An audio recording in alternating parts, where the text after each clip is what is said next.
I suppose most of you have seen the film My Favorite Year, a very funny comedy in which Joe Bologna, your friend, plays a character based on Sid Caesar. Part of the storyline involves us trying to keep the actor Errol Flynn sober during an appearance on his show. Peter O'Toole played the Errol Flynn role. And I met one of the two young fellows who wrote the screenplay years later, and he said, have you seen the film? I said, oh, I love it. He said, thank you. He said, I thought you might be interested to know that the whole section about the mafia and a mafia boss putting pressure on the Sid Caesar character had nothing whatever to do with Sid. I said, yeah, I knew that. He said, it had to do with you. He said, but we figured out it would be too confusing to audiences to deal with two separate entertainers and incorporate that element. So you were lifted out of the storyline. I said, fine, no problem. Anyway, the storyline involved that actual 2-hour documentary on organized crime in New York. A lot of the guys, I don't think, really would have objected that much to being named because their names were in the papers every day. They were notorious, very proud, lifetime mafia organized crime people. That's what they did for a living. There were no secrets about it. But I got a lot of pressure to take one name out of the script. And I can't tell you now because it would take 20 minutes why I finally agreed to do so. The reason, in brief, is that I thought the show would never get on if I didn't cave into that particular pressure. So at a certain point in the script, otherwise I was looking at a teleprompter for a lot of the text, I said at this point I was to have referred to a particular criminal by name, but I've received a great wave of advice in recent days and weeks saying that, yes, the man was definitely a bad boy when he was young. He was involved with the wrong people, criminals, but he has reformed, and it would be very painful to his family if he now blah, blah, blah. So anyway, I took his name out. But I said, therefore, I'm just going to refer to him as Mr. X. I've agreed to take his name out. It's out. But I want to tell you what we think he did. And by we, I meant professional, police sources who were advising me all along the way. Members of Spruill Braden's New York City Anti-Crime Committee. So, of course, human nature and the media being what they are, the whole concentration was on who is Mr. X, and his name was very shortly revealed. It was a long-time criminal named Benny Levine. And so that was end of part one. Not long thereafter, I happened to be reading the New York Times, in fact, June 5th, 1958, look it up. A story headlined, 17 arrested here in narcotic raid, top racketeers among those held on high bail. This is the story from the Times. Racketeers and hoodlums were among 18 persons arrested yesterday as members of a reputed multi-million-dollar-a-year narcotics ring. Also held in $35,000 bail was Benjamin Levine, who owns a $150,000 home at Atlantic Beach, Long Island. Levine, a one-time confederate of the garment racketeers Louis Lefke Buchalter and Jacob Gura Shapiro, was said to have planned the financing of the narcotics traffic. So I sent copies of that clipping to all the people who had called me on Benny's behalf. I suppose he's gone now. But kind of a final note on that. That was really wrapped it up, didn't it? Well, there have been repercussions ever since. For example, the very next night, all 4 tires on my cars were slashed outside of our theater, and the theater was stink bombed the first night of the National Tonight Show. As a matter of fact, it turned out to be a very bad thing, which turned out to be a big plus, because the thing happened live on the air. I couldn't suddenly say, stop tape, we'll be back Thursday when they clear the theater out. I suddenly had to say, because you could hear the audience mumbling and rumbling and scared. 2 men threw glass vials with a gas in them and then ran out of the theater and were seen to run out. They didn't even run out very fast. They wanted to send the message, and we got it. So it was, of course, on a comedy show, a big break. Did the audience stay? About 60% of them did stay. Yeah, some people got a little afraid and ran. But anyway, it made for a very interesting night of television. I'll say. There were other interesting nights, too, when you did locations from outside the studio. Mm-hmm. Let's just talk about that briefly. I know you went to the Luxor Baths in New York one time. Yes, the Luxor Baths were right around the corner from us. It's a baths where in the afternoon, I'd never been there, so I didn't know. The clientele consisted mainly of elderly or old and generally rather corpulent men totally undressed. And there's nothing wrong with that. You're not going to walk in with a three-piece suit to a steam bath, or have a massage fully clothed. So it had never occurred to us that when we moved our camera in there to rehearse Andy Williams' song number, these men would be seen on television. I never did see it myself because I was on stage, but they tell me that the sight of about 8 or 9 fat old guys walking around perfectly naked on a television screen was automatically hysterically funny. So we did a lot of those creative things. I couldn't take credit for that. That was all Dwight Hemian's and Billy Harback's idea. Then you came to the coast and did something from Grauman's Chinese, didn't you? Yeah, we would take our cameras wherever there was. As I earlier mentioned, I had to be in town here for 8 weeks when we were doing the Betty Goodman movie. But even before that, we were in the habit of traveling that show, The Tonight Show. Every year, for example, we would go down to Florida and spend the whole 5 nights there, do a week in Florida, right on the beach, one of the great hotels. Is that where you did the invasion of Miami Beach? Yes, yes. Have we talked about that earlier? No, let's talk about it. Well, again, it was an instance of what we call, as we said, the cold opening, where you do something before the show formally starts. And in this instance, I don't know what strings were pulled, but we had an actual military landing craft. I can't remember now whether they were Marines or U.S. soldiers, but the real thing. So they dressed me like an invasion, like I looked like I was in a John Wayne movie, and I had a rifle. We all had blanks, I hope. And at a certain point, we were out about 60 yards in the water. I won't go into how long it took me to get out there because I had to wade out and I almost drowned. But they finally hauled me aboard, and somebody flashed a couple of lights, and that meant hit it. So they revved up the engine, and we ran in and threw down the front of it. We all stormed off firing our rifles. And I later learned that a lot of people just happened to come home and turn on their TV sets at that moment, and they thought it was Castro invading Miami Beach. invading Miami Beach from Havana. Now, why he would invade with only about 33 guys and 1 landing craft never occurred to them, apparently. But there was literally panic in the city. The police got a lot of calls. What the hell's going on? It's on television, on channel, whatever. Like Orson Welles' War of the Worlds, huh? Yes. There was another night, I think that same week, when the gimmick was that they would say, Gene Rayburn, our announcer, would say, and here is Steve. And so the first thing you see at that point is the ocean, just waves coming toward the camera. And suddenly I come up out of the waves wearing a diving mask and a rubber suit and so forth, like a James Bond entrance, and walk right up to the camera. Now, we had, for the camera's purposes, just do a quick, what we called a rehearsal, just a technical run-through, so they would know where I was standing and make sure they had the camera in the right position. And I had thought that since Miami was famous for its pretty bathing beauties or chorus girls or whatever, that we should have a beautiful, statuesque young woman there. So at one point, the script said, and we are, of course, happy to share with you folks around the country this cold winter examples of the local beauty or whatever. And at this point, the young lady was supposed to walk behind me, and that's all she had to do for her check. So as we're rehearsing this, I look at the monitor, and I realize that they had just said, walk behind Steve Allen. And she thought that she was just supposed to walk behind me and stay behind me, which of course made no sense. She was supposed to just walk through the picture. So I turned to her and I said, sweetheart, it's not your fault because they didn't give you the right instructions, but please do not stand here and stop behind me. Just keep going until somebody tells you to stop going, okay? She said, oh, sure, I'm terribly sorry. So now, later, it's 11:30, we're on the air, and I came out of the water, and everybody said, whoa, look at that. And then I got to the appropriate line, and she was sent into the picture, and she strolled through wearing a beautiful two-piece bathing suit, looking very pretty. And then I did a few more jokes, and I said, we'll see you in a minute inside the hotel. And at this point, I took off my net, and I looked to the left. The poor woman by then had walked 4 blocks down the beach. She would have walked all the way to, I don't know, Cuba, wherever she was heading for, because nobody ever told her to stop walking. And she took things very literally. First, stand behind Mr. Allen, then keep walking till you hear from us. So there were many unintentionally and intentionally funny things of that sort. Did you encounter any censorship from the network on The Tonight Show? Or from the sponsor, even? Yeah. The best answer is no, but I'll add a ... to that. I have the vague recollection there might have been occasional questions raised, nothing like what you might run in today.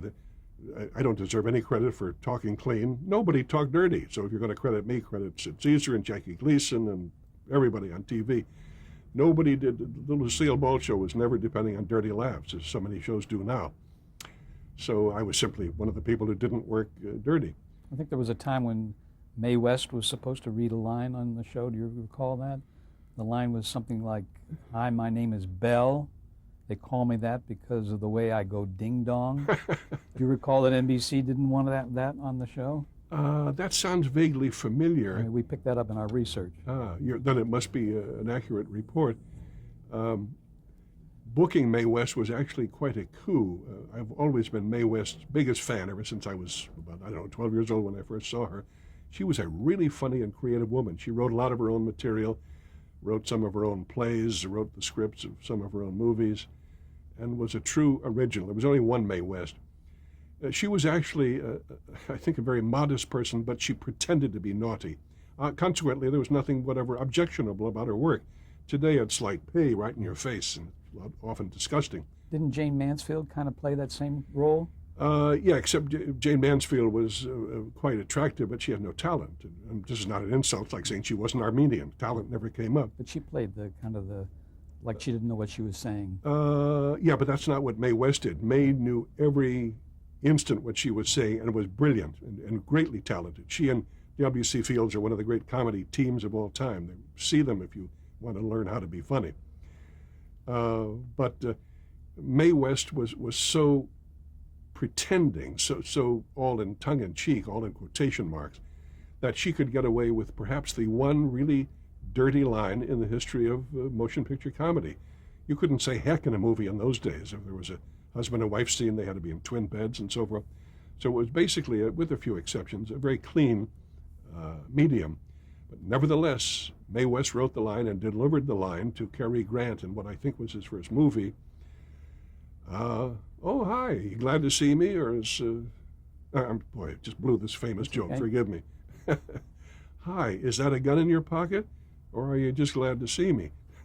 That is vulgar. It's hysterically funny and clever. And I think the censors let it go through either because they didn't get it themselves or they thought children won't know what that means. So it's in the movie, whatever the movie is called. It's still being used. Yeah. Let's well, talk. Now it's a comedy staple among comedians. Yes, exactly. What about the blacklist? Did that affect you in the early 1950s? It affected me in one way, but not in probably the way you mean. I never lost a moment's employment because of the blacklist. No, I didn't mean you, but I meant the people you wanted to book on your show. Yes, although the first point should be cleared up too, because I took generally progressive or liberal stands on most, perhaps not all, public issues. I'm very anti-drugs and pro-cop and so forth, which might lead some people to assume that on those issues I'm conservative. But I was, who cares what I was? Anyway, I was not a communist. In fact, quite an active anti-communist.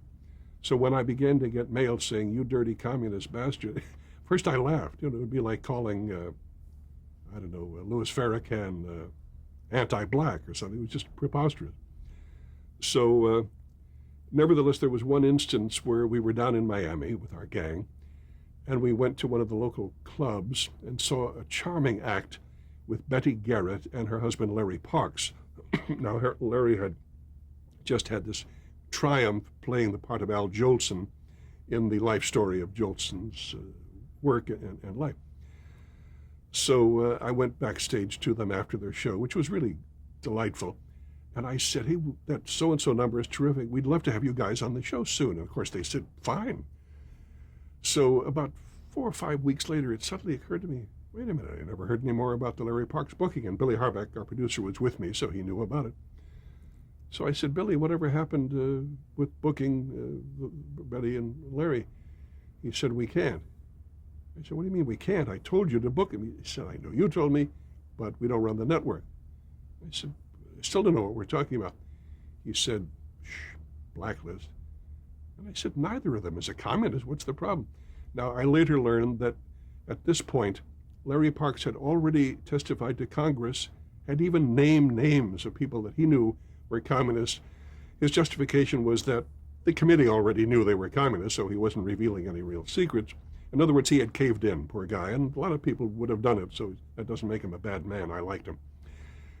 But even after he had given Congress, the Congressional Committee, that what it wanted, the bastard still kept him out of employment, and that stinks. terrible time. Yeah. Did that lead you to doing that show on Aware that you did? It's a possible connection, but I can't remember. I don't think there was a cause and effect relationship there, because I think we did the show about the blacklisters on the Tonight Show, whereas I think the potential booking for Larry and Betty was on our Sunday show, so it would have been A before B. But yeah, we occasionally on the Tonight Show, we just suddenly grab a chunk of time, 30 minutes or an hour, and do something totally different that had nothing to do with a talk show. Did you have to get the network's approval to do that? I'd never asked for it. Maybe our producers called him up and said, let me tell you what Steve wants to do next Tuesday, but it never came up as a conversation with me. By then, the show was a hit. They trusted me. They knew I wasn't going to do insanity or goofiness. So every time we did one of those things, the responses were always positive and complimentary. But we booked a panel discussion, which, by the way, I recently saw, and it's not that interesting. All the 4 participants were a little inarticulate, and it didn't work out as thrilling debate. But on one side, we had the famous television critic of that day, John Crosby, and one of the editors of the New York Post, whose name I'm suddenly embarrassed to say I forget. Isn't that awful? And then on the other side, we had a man named Vincent Hartnett, one of the blacklisters, proud to be it, and a fellow who, or am I confusing 2 different debates? No, I have the names here, and Faye Emerson was Yeah, also and on it. Faye Emerson, but there was another man who at the time, It's not important. well, except unless it's not important unless I am confusing 2 different debates on the show. Anyway, the other fellow was the editor and publisher of a magazine called Confidential, which was considered scandalous and outrageous and infuriating at the time, but it's what the tabloid papers now do every day. Nothing but looking for scandal and always not too careful How with the important facts. was doing this show for you? I mean, Unaware. I thought it was a good, responsible use of television. It was. It's not a debatable point. There's some people who love the blacklist and therefore would object to anything that one did about it. But again, I felt free to do that because of a wonderful memo that Pat Weaver, who was running NBC at the time, had sent around to all of us. I mean those doing his network shows. I wish I had kept a copy, but maybe you'll find one in Pat's memoirs. It said, in effect, from time to time, if it should occur to you, and it was addressed to all of us, to do a little bit of information or education or inspiration in your show, whether it's a musical show, comedy, news, whatever, I just want you to know it's okay by us, which is a lovely, freedom to be given. So I took advantage of it, and I never got any complaints that I heard of from the network. In 1956, NBC offered you a primetime show opposite Ed Sullivan. Well, why? What was your reaction to this? Well, the reason that NBC made that proposal, well, there were 2 factors in their thinking, I believe. One was that they had terrible trouble, given Ed's well-deserved popularity, the popularity of his show. It had been in there Sunday nights at 8 o'clock for, at that point, I guess, 10 years. In other words, it was a fixture, a viewing habit.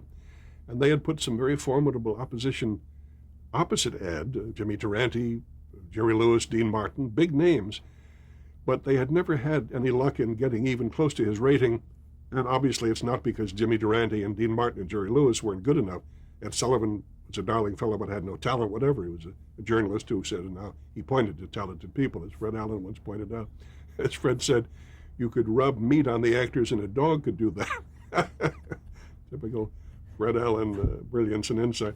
What was the format of that primetime show? Of my primetime Yeah, of your show? primetime show, yeah. Well, if I may just finish that earlier point, and then I'll answer that question. So they were in trouble, and why they were just not happy getting a high rating, but not quite as high as Ed's, I don't know, but you know the game, you have to be number 1 or you're out of the business. So they couldn't come up with anything else. You're not going to get any more marvelous people than Jimmy Durante, Jerry Lewis, and Dean Martin, so I wasn't hired because I'm better than they. But the Tonight Show by then was such a hit that people thought, hey, maybe this new guy can pull in his fans and it'll work. Well, oddly enough, the very second week we were on the air, we did get a higher rating, but that's because in addition to the 25 or so points we would have gotten and deserved ourselves, we booked Elvis Presley in his first major TV appearance, not his first TV appearance. And he gave us the extra 5 or 6 points, which meant we beat Sullivan that night. So it was no longer a talk show. And in making that decision, I went against a lot of advice. A lot of people, even in the business, and fans and friends, said, now you're going to do the Tonight Show at 8 o'clock, aren't you? And I said, I would never do that. He said, why not? I said, it wouldn't work. I said, first of all, you got the Sullivan viewing habit, and just suddenly to see me sipping back and picking up a coffee cup and saying, well, let's see, what the heck are we doing the way I do it tonight? I said, people would tune that out at 8 o'clock Sunday night. And sure enough, nobody's ever tried a talk show formula in that prime time setting. So I said, however, there's no problem. I'll go back to what I did even before I did talk shows, and that was just pure comedy. And I'll book a lot of major guests, and it'll work out. You'll see. So it did, and I did that for NBC for the next 4 years, and then for the 5th year over at ABC, and then later in individual shots. So it was strictly a variety show? No, it was strictly a comedy show, with a few variety elements. Even on a comedy show, you should not do 60 minutes of nothing but comedy. You might say, why not if it's a comedy show? The answer is people have a little moment that they got to go get a beer or change mental gears or whatever. And even on Saturday Night Live, which people always think of as a comedy show, and it is, and most nights a very funny one, they still occasionally stop all the comedy and they say, now here are the 4 prostitutes or whoever they are, and it's just music for 5 or 6 minutes. How did you juggle doing the Tonight Show and that Sunday night show at the same time? I mean, working on both shows is what I mean. Well, ultimately, it proved, in my opinion, impossible. And the phrase "in my opinion" is key here because it was possible. I did it. I did them both for a while. But I realized that I shouldn't say bitten off more than I could chew because I never asked for the job. They came to me. But in my youthful and airy confidence that it would work out, because it always had, when they made me the offer, I said, yeah, I'll try it. You know, I didn't know how long we would last. I didn't think we'd be there for 4 years, but it turned out well. And for about the first 4 weeks, where just the adrenaline and the excitement of doing this new big deal show carries you along, I realized that I was going to have to give up the talk show because, simple as it was, and you can host a talk show in your sleep. You don't even have to rehearse, just show up and interview people. Anybody can do that. But not anybody can do a comedy show in prime time. Now you got to be really funny, big league, every minute. The Sid Caesar show had already established an ideal level, and you had to aspire to that level or get into some other line of work. So that was the reason why, when the choice had to be made, I finally, the choice was obvious, give up the Tonight Show. So I did. Among the reasons, the Sunday night show paid about 6 times as much money, a formidable factor. And secondly, the audience was vastly larger in prime time. That's why they call it prime time. In those days, if you had 6 million people a night watching you at the Tonight Show, you were happy. Everybody was happy. Whereas as soon as we jumped into 8 o'clock Sunday night, I had 30 million people watching. A big and much better deal. Which show did you consider your priority at that time? I mean, when you were doing both, did you lean more toward doing the Sunday night 8 o'clock show? Yeah, first of all, it was a new assignment, although I had done comedy shows before with no talk element at all. It was therefore not a new field to me, but if only because it was on in prime time, it was obviously more important, not just to me, but to the industry, to the network, to the world. So there was never a moment's hesitation as to which show to give up.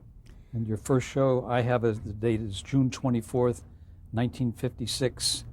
Some of the guest stars were Bob Hope, Jerry Lewis, Sammy Davis Jr., Kim Novak, Vincent Price, Dane Clark, and Wally Cox. What a formidable array of talent. Yeah, ordinarily, if there were no competition, in other words, if Sullivan hadn't been on opposite us, I probably wouldn't have used that many stars' names in one shot.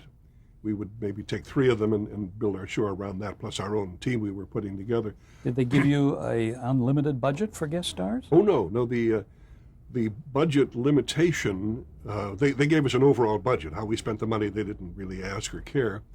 And the budget was, it'll sound laughable now, because now a show like that could have $1 million budget.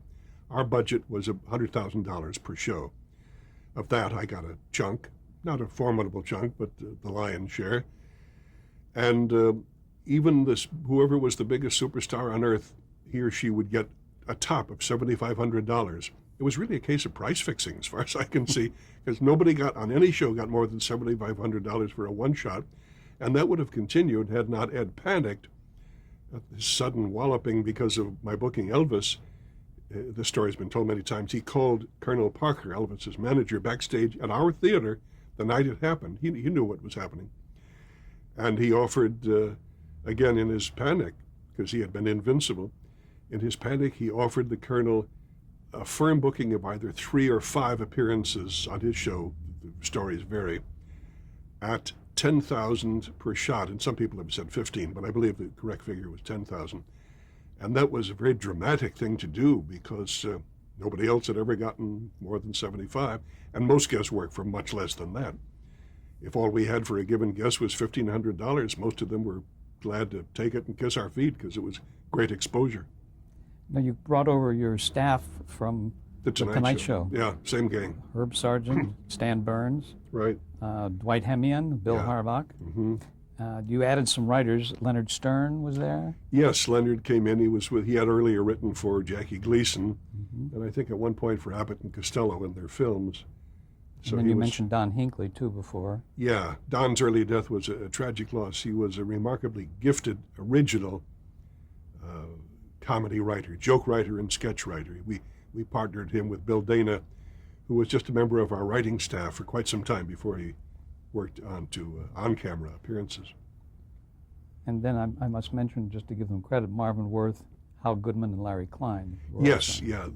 Hal and Marvin and Larry came in at a later point. I can't remember exactly when. Did you work with the writers on this show then? Yes, I didn't look over their shoulders as they were writing every word, but I was the writer of a certain amount of the material myself and the editor of all of it. Even comedians who never wrote a joke in their lives, and simply because they weren't capable of doing that, always were well advised to be the supervisors and editors of their script, and that's why all of them were. It was easy to say to someone, say, hey, what are you bothering the writers about? You can't write jokes, leave them alone. No, that would be bad advice. The comedian always knows what's right for him, and so I was simply one of the gang in that regard. So I did everything from correcting punctuation and grammar to punching up jokes or cutting out jokes I thought were weak, and adding jokes of my own, of course. It was hard work, though. Was it a 7-day-a-week job? Yeah, that's why I, again, had to quit The Tonight Show. You can't fake your way through a primetime comedy series. In fact, what the Sid Caesar gang did and what we did and a few others, as I look back, it was impossible, but we nevertheless did it. Once we had said, okay, sir, then we had to deliver the goods. We were putting on the equivalent of a Broadway quality musical comedy review in 6 days. And even on Broadway, they were never able to do that. Sometimes those reviews would take a year or two in the organization, the writing, the rehearsals, and all that, and still bomb, not make it. We were doing it, I repeat, in 6 days. And that's really a remarkable achievement. And I'm talking now not about myself, about our whole creative gang. Really remarkable. One of the really funny bits that you did on the show, and there were many, was the man on the street. How did that develop?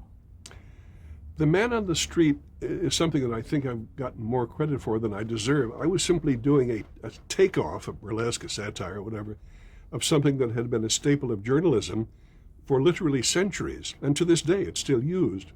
Many, at least, papers in major cities have what they call man on the street, voice of the people, vox populi, whatever, question of the day. It's all the same routine with different titles. There is some question, do you think Clinton should, whatever, and they send a photographer and a stenographer out to a busy intersection or a grocery store, and they put that question to 4 or 5 people. They take close-up pictures of them, and they run their answers in the paper.